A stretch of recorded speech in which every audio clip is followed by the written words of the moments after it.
ಸಂಘಗಳ ಒಕ್ಕೂಟ, Indian dairy association Karnataka ರಾಜ್ಯ ಶಾಖೆ ಇವರ ಸಂಯುಕ್ತ ಆಶ್ರಯದಲ್ಲಿ ಇಂದು ಒಕ್ಕೂಟದ ಮಾನ್ಯ ಅಧ್ಯಕ್ಷರಾದ ಶ್ರೀ ಹಿರೇಗೌಡರವರ ಅಧ್ಯಕ್ಷತೆಯಲ್ಲಿ ರಾಷ್ಟ್ರೀಯ ಹಾಲು ದಿನಾಚರಣೆಯನ್ನು ಆಯೋಜನೆ ಮಾಡಲಾಗಿದೆ.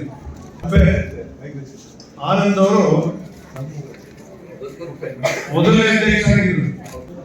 10 ಲಕ್ಷ ಲೀಟರ್ ಹಾಲು ಮೈಸೂರು ಡೈರಿಗೆ ಬರ್ತಾ ಇದೆ ಅಂತಕ್ಕಂಥದ್ದನ್ನ ಕೇಳಿ ನಮ್ಗೆ ಸಂತೋಷ ಆಗ್ತಿದೆ.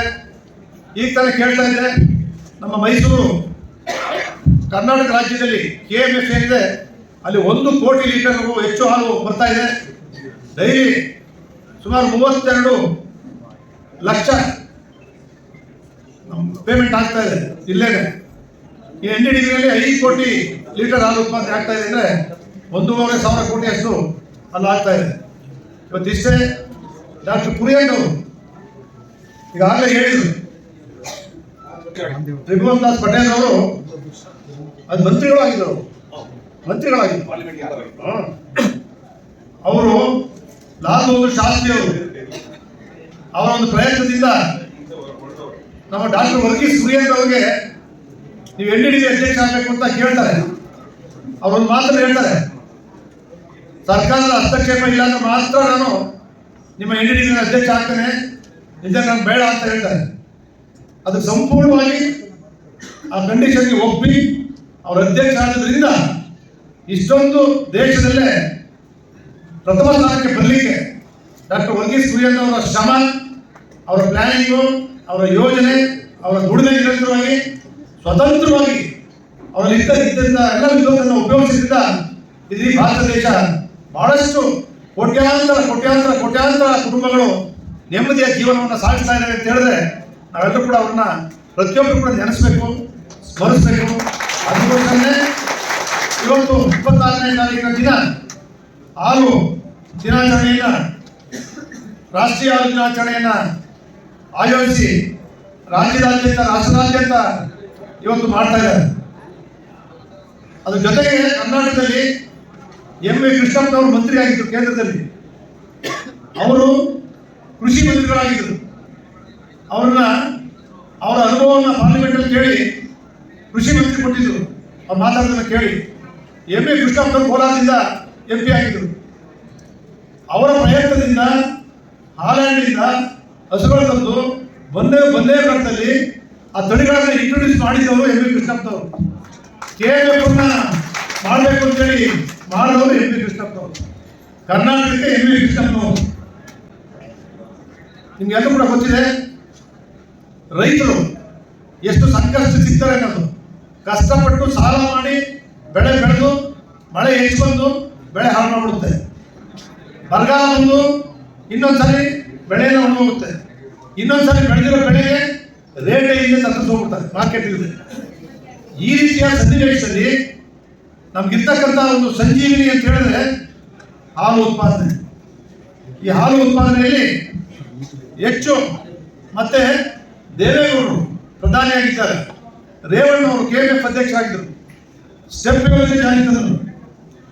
ಮಹಿಳೆಯರನ್ನೆಲ್ಲ ಹಾಲು ಉತ್ಪಾದಕರನ್ನ ಭಾರತ ಪ್ರವಾಸವನ್ನು ಮಾಡಿಸಿದ್ರು. ಮೂರು ಭಾರತ ಪ್ರವಾಸ ಅವ್ರ ಕಾಲದಲ್ಲೂ ಕೂಡ ದೇವೇಗೌಡರ ಇದನ್ನ ಆಶ್ರಯ ಪಡ್ಕೊಂಡು ಹೆಚ್ಚು ಇನ್ನೂ ಈ ಉತ್ಪಾದನೆಗಳು ಏನು ಮಾಡ್ತಾರೆ, ಪ್ರಾಡಕ್ಟ್ಗಳು ನಮ್ಮ ಹಾಲು ಉತ್ಪಾದನೆ ಜಾಸ್ತಿ ಆಗ್ತಾ ಇದೆ, ಪೌಡರ್ ಜಾಸ್ತಿ ಆಗ್ಬಿಡ್ತಾ ಇದೆ, ಮಾರ್ಕೆಟಿಂಗ್ ಕಷ್ಟ ಅಂತ ಹೇಳಿದಾಗ ಸಾಕಷ್ಟು ಪ್ರಾಡಕ್ಟ್, ಎಷ್ಟೋ ಐಟಮ್ ಪ್ರಾಡಕ್ಟ್ ಮಾಡಿದ್ದಾರೆ KMF ಇಂದ. ಎಷ್ಟು ಐಟಮು? 167 ವಿವಿಧ ರೀತಿಯ ಅತ್ಯುತ್ತಮವಾದಂಥ ಗುಣಮಟ್ಟದ ಪ್ರಾಡಕ್ಟ್ಗಳನ್ನು ತಯಾರು ಮಾಡಿ ಇವತ್ತು ಪ್ರಚಾರ ಮಾಡಿ ಮಾಡ್ತಿದ್ದಾರೆ.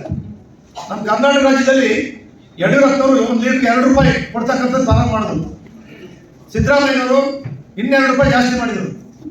ಮತ್ತೆ ತಿರ್ಗಾ 2 ರೂಪಾಯಿ ಜಾಸ್ತಿ ಮಾಡಿ 5 ರೂಪಾಯಿನ ನೇರವಾಗಿ ಹಾಲು ಉತ್ಪಾದಕ ಸರ್ಕಾರ ಇವತ್ತು ಕೊಡ್ತಾ ಇದೆ.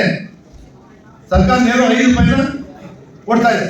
ಅದ್ರ ಜೊತೆಗೆ ಅವರು ಈ ಹಾಲು ಮಕ್ಕಳಿಗೆ ಫ್ರೀಯಾಗಿ ಕೊಡ್ತಕ್ಕಂಥದ್ದನ್ನು ಕೂಡ ಕೊಟ್ಟರೆ ಅನುಕೂಲ ಆಗ್ತದೆ. ಒಂದು ಕಡೆ ಮಕ್ಕಳಿಗೆ ಕುಡಿಲಿಕ್ಕೆ, ವಿದ್ಯಾರ್ಥಿಗಳಿಗೆ ಅನುಕೂಲ ಆಗ್ತದೆ, ಹಾಲು ಉತ್ಪಾದಕರಿಗೆ ಮಾರಾಟ ಮಾಡಲಿಕ್ಕೆ ಅನುಕೂಲ ಆಗ್ತದೆ, ಡೈರಿಗಳು ಉಳಿಲಿಕ್ಕೂ ಕೂಡ ಅನುಕೂಲ ಆಗ್ತದೆ ಅಂತೇಳಿ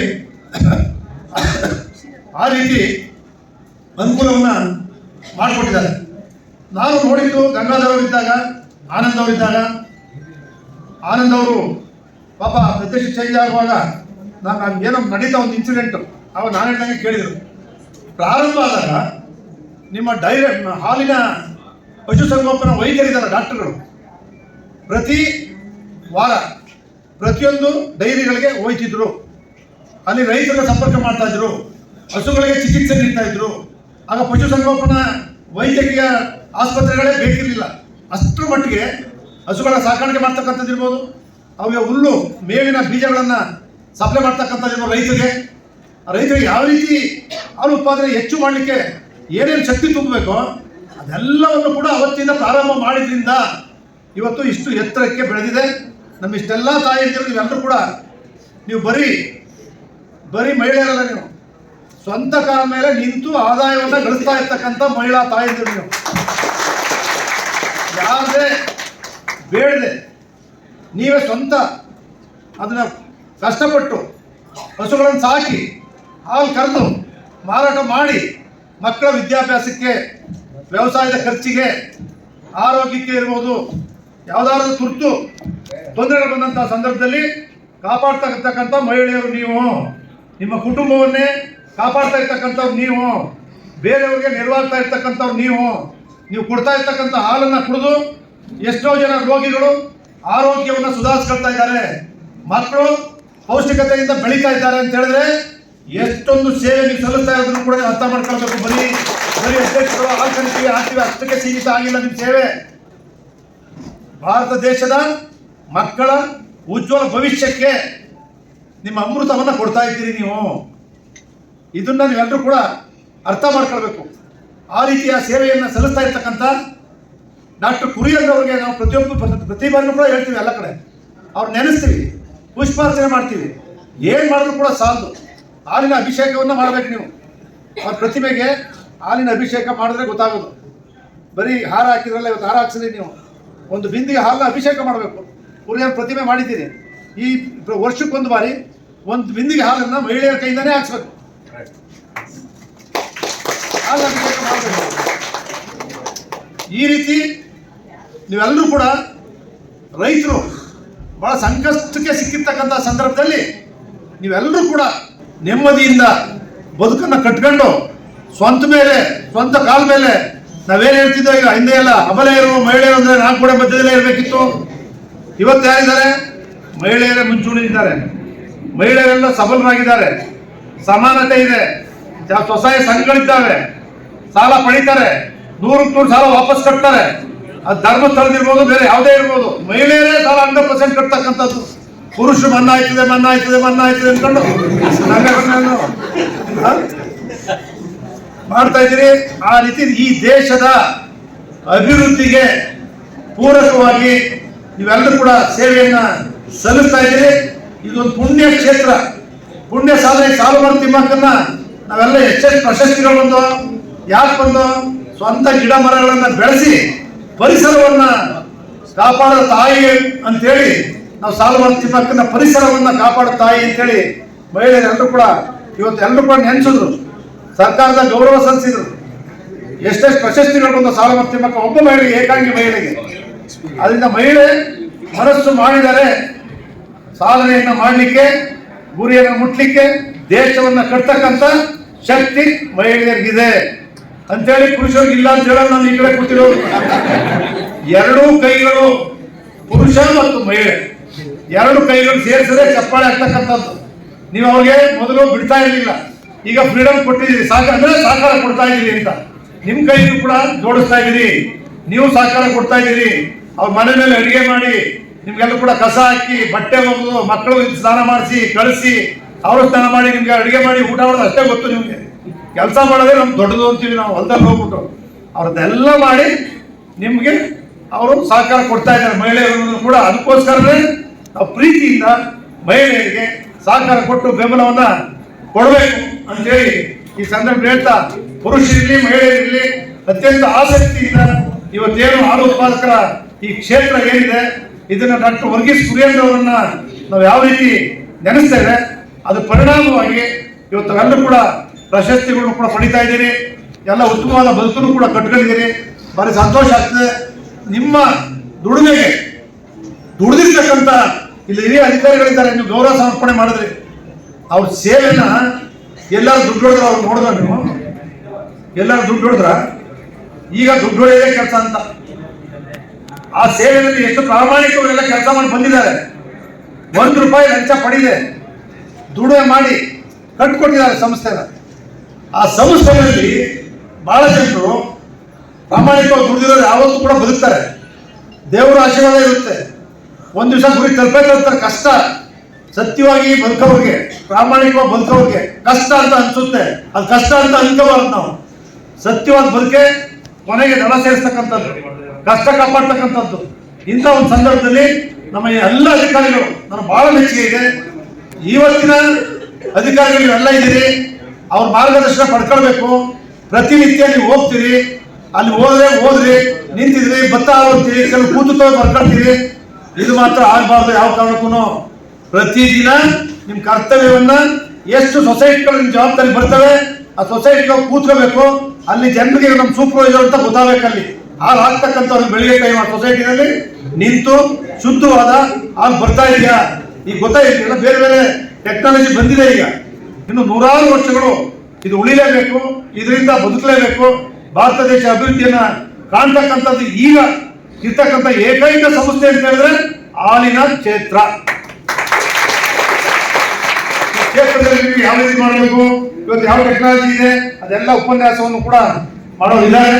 ನಾನು ಕೂಡ ಗುರ್ತಾಗಿ ಇವತ್ತು ನಿಂತದ್ದು ಜಾಸ್ತಿ ಮಾತಾಡ್ಬಿಟ್ಟೆ. ನಾನು ಗುರ್ತಾ ಹೋಗ್ಬೇಕು. ನಿಮ್ನೆಲ್ಲ ನೋಡಿದ್ರೆ ಸಂತೋಷ ಆಗ್ತದೆ. ನಾನೊಬ್ಬ ಸಾಕಾಗಿ ನಾನು 75 ಸೆಕ್ರೆಟರಿ. ನಾನು ಸೊಸೈಟಿಗೆ ವ್ಯವಸಾಯ ಮಾಡ್ತಿದ್ದೆ, ಸೆಕ್ರೆಟರಿ ಕೆಲಸ ಮಾಡ್ತಿದ್ದೆ. ಮನೆ ನಮ್ಮ 1966ರಲ್ಲಿ ಮನೆ ಜವಾಬ್ದಾರಿ ಒಪ್ಕೊಂಡಿದ್ದೆ. ಅದೆಷ್ಟು ಪ್ರಾಮಾಣಿಕವಾಗಿ ಬಡವರಿಗೆ ಅವತ್ತು ನಾನು ಸೇವೆ ಮಾಡಿದ್ನೋ, ಆ ಬಡವರು ನನ್ನ ಕೈ ಹಿಡಿಲಿಲ್ಲ. ನನ್ನ ಶ್ರೀಮಂತರೆಲ್ಲ ನಿಂತರು.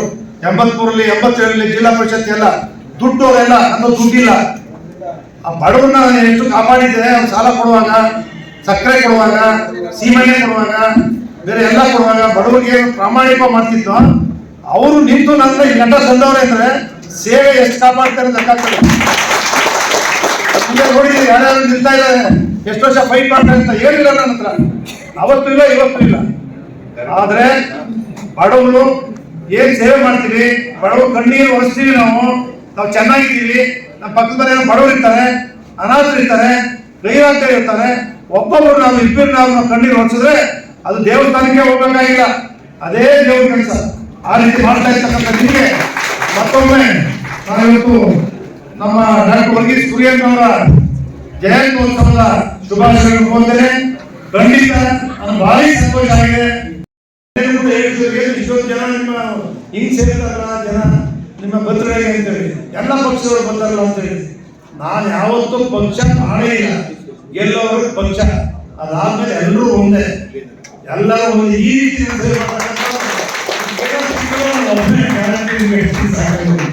ಹೇಳ್ತಾ ನೀವೆಲ್ಲ ದೇವ್ರ ಸಮಾನ. ನೀವು ಅಷ್ಟೇ ಅಮೃತ ಕೊಡ್ತೀರಿ. ತಾಯಿ ಒಂದು ಮಗು ಹಾಲು ಕೊಟ್ರೆ ನೀವು ಎಷ್ಟೊಂದು ಜನಕ್ಕೆ ಅಮೃತ ಕೊಡ್ತೀರಿ. ಆ ಕೆಲಸ ಮಾಡ್ತಾ ಇದೀರಿ, ಬಿಡಬೇಡಿ. ಈ ಹೊಸದಾಗಿ ಹುಲ್ಲು ಬೆಳೆಸ್ತಕ್ಕಂಥದ್ದು, ಮೇವು ಬೆಳೆಸ್ತಕ್ಕಂಥದ್ದು, ಇವೆಲ್ಲವೂ ಕೂಡ ನಾನು ಕಾಂಪೋಸ್ಟ್ ಗುಂಡಿ ಅವಾಗ ಮಾಡಿದೆ. 72 ಇಸ್ವಿ ಅವಾಗ ತಗೊಂಡಿದೆ. 72 ಇಸ್ವಿ ಯುವ ಸಂಘದ ಅಧ್ಯಕ್ಷ ಆಗಿ ಇತಿಹಾಸ ಬಹಳ ಇದೆ. ಅದರಿಂದ ಒಬ್ಬ ಸಹಕಾರಿಯಾಗಿ ನನಗೆ ಇವತ್ತು ಉಳಿದಕ್ಕೆ ಆಶೀರ್ವಾದ ಮಾಡಿದ್ದೀನಿ. ನಿಮ್ಮ ಆಶೀರ್ವಾದ ಸದಾ ಕಾಲ ಇರಲಿ. ಆ ಚಾಮುಂಡೇಶ್ವರಿ ತಾಯಿ ನಿಮಗೆ, ನಿಮ್ಮ ಕುಟುಂಬ ವರ್ಗದವರಿಗೆ ಎಲ್ಲರಿಗೂ ಕೂಡ ಸುಖ, ಸಂತೋಷ, ನೆಮ್ಮದಿ, ಆರೋಗ್ಯವನ್ನು ಕೊಟ್ಟು ನಿಮ್ಮನ್ನೆಲ್ಲ ಕಾಪಾಡಲಿ. ನೀವು ಒಂದೇ ಮಾತು ಹೇಳ್ತೀವಿ, ಮನೆಯಲ್ಲಿ ಯಾರು ದ್ವೇಷ ಮಾಡಬೇಡಿ. ದ್ವೇಷಿಸಿ ಏನು ಪ್ರಯೋಜನ ಇಲ್ಲ. ಪ್ರೀತಿ ಮಾಡಿ. ಆ ಪ್ರೀತಿಯೇ ದೇವರು. ಒಬ್ಬರು ಪ್ರೀತಿ ಮಾತಾಡಿಸಿ ಅವ್ರು ಸಂತೋಷ ಪಟ್ಟರೆ ಅದೇ ದೇವರು. ಪ್ರೀತಿಯೇ ದೇವರು. ದ್ವೇಷ ಯಾರು ಮಾಡೋದು, ದ್ವೇಷ ಮಾಡಬೇಡಿ ಮನುಷ್ಯ. ಆಕಸ್ಮಿಕ ಹುಟ್ಟಿದ್ರಿ, ಯಾವತ್ತು ಇದ್ದೀವಿ, ಯಾವಾಗ ಯಾರು ಕೂಡ ಗೊತ್ತಿಲ್ಲ. ಇದು ಮನಸ್ಸಲ್ಲಿ ಇಟ್ಕೊಳ್ಳಿ. ನಾನೇ ಶಾಶ್ವತವಾಗಿ ಇರ್ತೀನಿ ಅಂತೇಳಿ ಯಾರೋ ಅಯ್ಯೋ ಅನ್ಸೋದು, ಅವ್ರ ಮನಸ್ಸು ನೋವು ಮಾಡೋದು, ಇನ್ನೊಂದಷ್ಟು ಒತ್ತುವರಿ ಮಾಡೋದು, ಬಡವಂತ ಇರೋರು, ಇದೆಲ್ಲ ಮಾಡದೇ ಇದ್ರಿಗೆ ನಮ್ಮ ದೇವ್ರು ಕೊಟ್ಟಿರೋದನ್ನ ಸಂತೋಷ ಮಾಡಿ. ಈಗ ನೋಡಿ, ನಾನು ಎಷ್ಟು ಸಂತೋಷ ಪಡ್ತಾ ಇದ್ದೀನಿ. ನನಗೇನು ಆಯ್ತು ಗೊತ್ತಿಲ್ಲ. ಇನ್ಮೇಲೆ ನಾನು ಸಂತೋಷ ಪಡ್ತಾ ಇದ್ದರೆ ಮಂತ್ರಿ ಸಿಕ್ಕಿಲ್ಲ ಅಂತ ಅಳ್ತಾ ಹೋದ ಅಂತ ನಮ್ಗೆ ಏನ್ ಕೊಟ್ಟಿದ್ದೇನೆ ಅಲ್ಲಿಂದ ಈ ಗಂಟ ಬಂದಿದ್ದೀವಿ ನೋಡಿ. ಚಿಕ್ಕಬಳ್ಳಾಪುರದಿಂದ ಬಂದಿದ್ದೀವಿ, ಧಾರವಾಡದಿಂದ ಬಂದಿದ್ದೀವಿ, ಆಯ್ತು ನಮ್ಮ ಎಚ್.ಡಿ. ಕೋಟೆಯಿಂದ ಬಂದವರು. ಸಂತೋಷ ಪಡ್ಬೇಕಲ್ವಾ? ನೀವು ಅಷ್ಟೇ, ದೇವರು ಏನ್ ಕೊಟ್ಟಿದ್ದೇನೆ ಸಂತೋಷವಾಗಿರಿ. ಅದು ಮಕ್ಕಳು ನೆಮ್ಮದಿಯಾಗಿರ್ತಾರೆ, ಸುಖವಾಗಿರ್ತಾರೆ, ಯೋಚನೆ ಮಾಡೋದು ಬೇಡ, ಆರೋಗ್ಯ ಚೆನ್ನಾಗಿರ್ತದೆ. ಎಲ್ಲರಿಗೂ ನಮಸ್ಕಾರ.